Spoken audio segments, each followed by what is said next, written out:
لا إله إلا الله محمد رسول الله عليه صلاة الله وآله والأحب.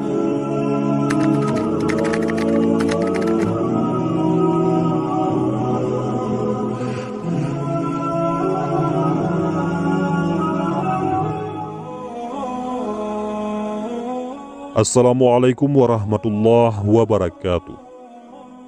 Pembahasan tentang putra dan putri Rasulullah Shallallahu Alaihi Wasallam termasuk pembahasan yang jarang diangkat.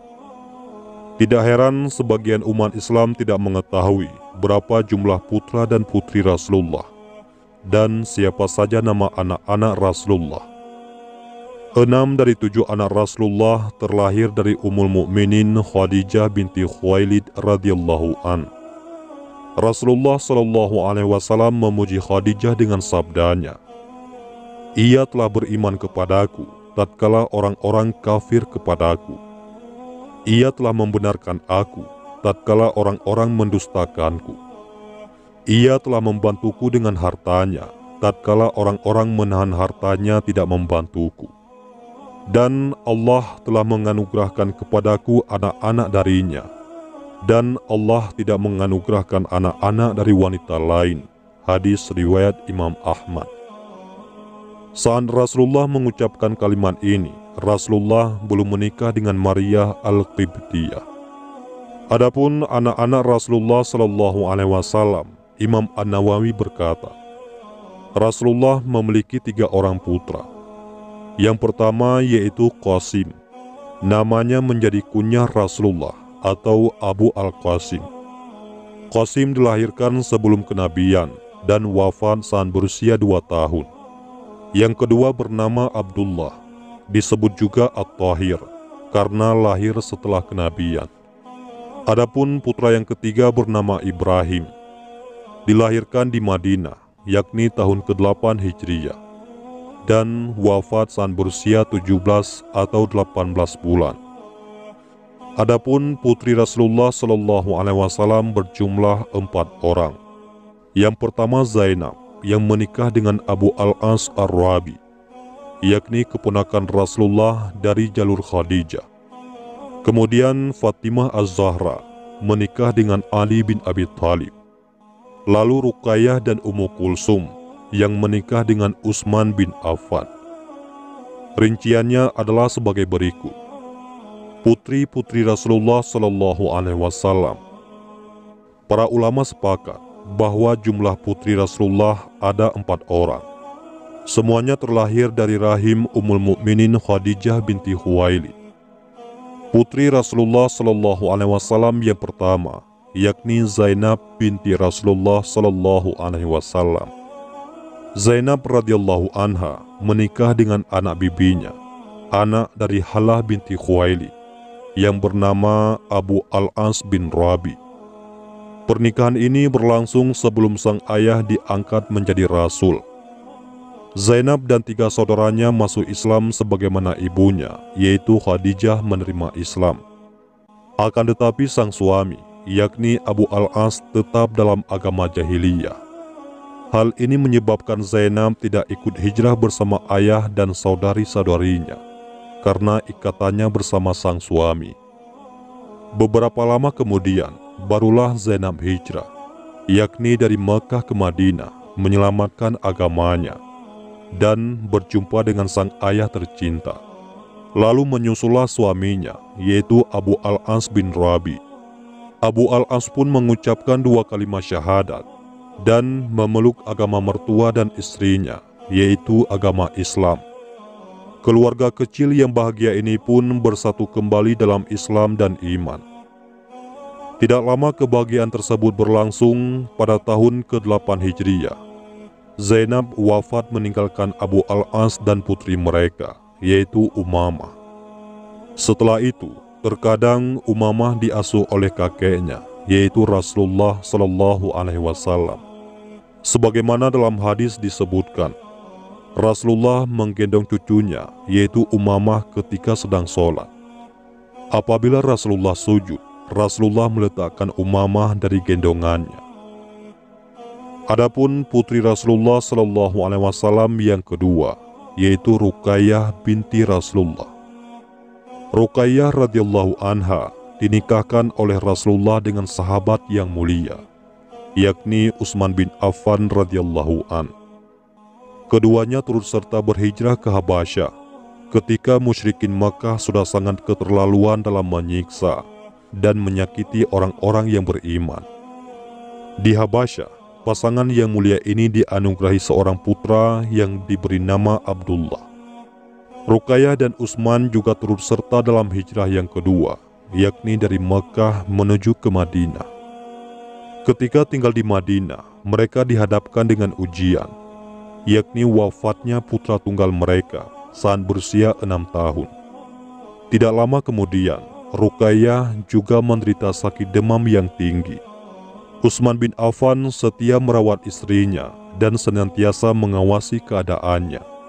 Saat itu bersamaan dengan terjadinya perang Badar, atas perintah Rasulullah untuk menjaga putrinya, Utsman pun tidak bisa turut serta dalam perang Badar. Wafatlah Ruqayyah bersamaan dengan datangnya Zaid bin Haritsah yang menggambarkan kemenangan umat Islam di perang Badar. Adapun putri Rasulullah Shallallahu Alaihi Wasallam yang ketiga, yaitu Ummu Kulsum binti Rasulullah. Setelah Ruqayyah wafat, Rasulullah menikahkan Utsman bin Affan dengan putrinya yang lain, yang bernama Ummu Kulsum radhiyallahu anha. Oleh karena itu, Utsman radhiyallahu an dijuluki Dzunurain atau pemilik dua cahaya, karena menikahi dua putri Rasulullah Shallallahu Alaihi Wasallam. Sebuah keistimewaan yang tidak dimiliki oleh sahabat lainnya. Utsman radhiyallahu an dan Ummu Kulsum bersama-sama membangun rumah tangga hingga wafatnya Ummu Kulsum pada bulan Sya'ban tahun 9 Hijriyah. Keduanya tidak dianugerahi putra maupun putri. Ummu Kulsum dimakamkan bersebelahan dengan saudarinya, yaitu Ruqayyah radhiyallahu anha. Putri Rasulullah Shallallahu Alaihi Wasallam yang keempat bernama Fatimah binti Rasulullah. Fatimah radhiyallahu anha adalah putri bungsu Rasulullah Shallallahu Alaihi Wasallam. Ia dilahirkan 5 tahun sebelum kenabian. Pada tahun kedua Hijriyah, Rasulullah menikahkannya dengan Ali bin Abi Thalib radhiyallahu an. Pasangan ini dikaruniai putra pertama pada tahun ketiga Hijriyah, dan anak tersebut dinamai Hasan. Kemudian anak kedua lahir pada bulan Rajab 1 tahun berikutnya dan diberi nama Husain. Anak ketiga mereka, yakni Zainab, dilahirkan pada tahun keempat Hijriyah, dan 2 tahun berselang lahirlah putri mereka bernama Ummu Kulsum. Fatimah adalah anak yang paling mirip dengan Rasulullah Shallallahu Alaihi Wasallam dari gaya bicara dan gaya berjalannya. Apabila Fatimah datang ke rumah sang ayah, ayahnya selalu menyambut dengan menciumnya dan duduk bersamanya. Kecintaan Rasulullah terhadap Fatimah tergambar dalam sabdanya, "Fatimah adalah bagian dariku. Barang siapa yang membuatnya marah, maka dia juga telah membuatku marah." Hadis riwayat Al-Bukhari. Rasulullah juga bersabda, "Sebaik-baik wanita penduduk surga adalah Khadijah binti Khuwailid, Fatimah binti Muhammad, Maryam binti Imran, dan Asiyah binti Muzahim, yakni istri dari Fir'aun." Hadis riwayat Imam Ahmad. Adapun satu-satunya anak Rasulullah yang hidup saat Rasulullah wafat adalah Fatimah Az-Zahra. Kemudian ia pula keluarga Rasulullah yang pertama yang menyusul Rasulullah Shallallahu Alaihi Wasallam. Fatimah radhiyallahu anha wafat 6 bulan setelah sang ayah tercinta wafat meninggalkan dunia. Ia wafat dalam 2 Ramadan tahun ke-11 Hijriyah dan dimakamkan di Baqi. Putra-putra Rasulullah Shallallahu Alaihi Wasallam. Yang pertama, Al-Qasim bin Rasulullah. Rasulullah berkunyah dengan namanya. Rasulullah disebut Abu Al-Qasim atau ayahnya Qasim. Qasim lahir sebelum masa kenabian dan wafat saat usia 2 tahun. Dan putra Rasulullah SAW yang kedua, yaitu Abdullah bin Rasulullah. Abdullah dinamakan dengan At-Thayyib atau At-Thahir. Ia lahir pada masa kenabian. Sama halnya dengan Qasim, Abdullah juga meninggal pada waktu masih bayi, sehingga tidak banyak catatan yang tertinggal tentangnya. Dan putra Rasulullah SAW yang ketiga, yaitu Ibrahim bin Rasulullah. Ibrahim dilahirkan pada tahun 8 Hijriah di kota Madinah.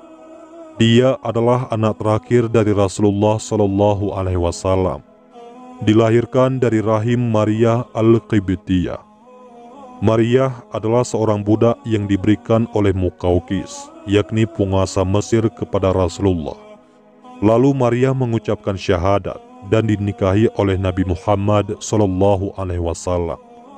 Usia Ibrahim tidak panjang. Ia wafat pada tahun ke-10 Hijriah saat berusia 17 atau 18 bulan. Rasulullah sangat bersedih dengan kepergian putra kecilnya yang menjadi penyejuk hatinya itu. Ketika Ibrahim wafat, Rasulullah SAW bersabda, "Sesungguhnya mata ini menitikkan air mata dan hati ini bersedih. Namun kami tidak mengatakan sesuatu yang tidak diridai Rabb kami. Sesungguhnya kami bersedih dengan kepergianmu, wahai Ibrahim." Hadis riwayat Al-Bukhari. Adapun hikmah dari wafatnya putra dan putri Rasulullah SAW. Kalau kita perhatikan perjalanan hidup Rasulullah bersama anak-anaknya, niscaya kita dapati pelajaran dan hikmah yang banyak. Allah Subhanahu wa Ta'ala mengeruniakan Rasulullah putra dan putri, yang merupakan tanda kesempurnaan Rasulullah sebagai manusia. Namun Allah juga memberi cobaan kepada Rasulullah dengan mengambil satu persatu anaknya, sebagaimana dahulu mengambil satu persatu orang tuanya tatkala Rasulullah membutuhkan mereka, ayah, ibu, kakek, dan pamannya. Allah Subhanahu wa Ta'ala juga tidak memperpanjang usia putra-putra Rasulullah SAW. Salah satu hikmahnya adalah agar orang-orang tidak memutuskan putra-putranya atau mengangkat menjadi nabi setelah Rasulullah. Bisa kita lihat, cucu Rasulullah, yakni Hasan dan Husain saja sudah membuat orang-orang yang lemah terfitnah. Mereka mengagungkan kedua cucu Rasulullah melebihi yang sepantasnya. Bagaimana kiranya kalau putra-putra Rasulullah diperpanjang usianya dan memiliki keturunan, tentu akan menimbulkan fitnah yang sangat besar. Adapun hikmah lain dari wafatnya putra dan putri Nabi Muhammad SAW juga sebagai teladan bagi orang-orang yang kehilangan salah satu putra atau putri mereka. Saat kehilangan anaknya, Nabi Muhammad SAW bersabar dan tidak mengucapkan perkataan yang tidak diridai oleh Allah. Ketika seseorang kehilangan salah satu anaknya, maka Rasulullah telah kehilangan hampir semua anaknya. Semoga selawat dan salam senantiasa tercurahkan kepada Nabi Muhammad SAW dan keluarganya beserta para sahabat. Wallahu a'lam bishawab. Mudah-mudahan ini semua bermanfaat. Wabillahi taufik wal hidayah. Wassalamualaikum warahmatullahi wabarakatuh.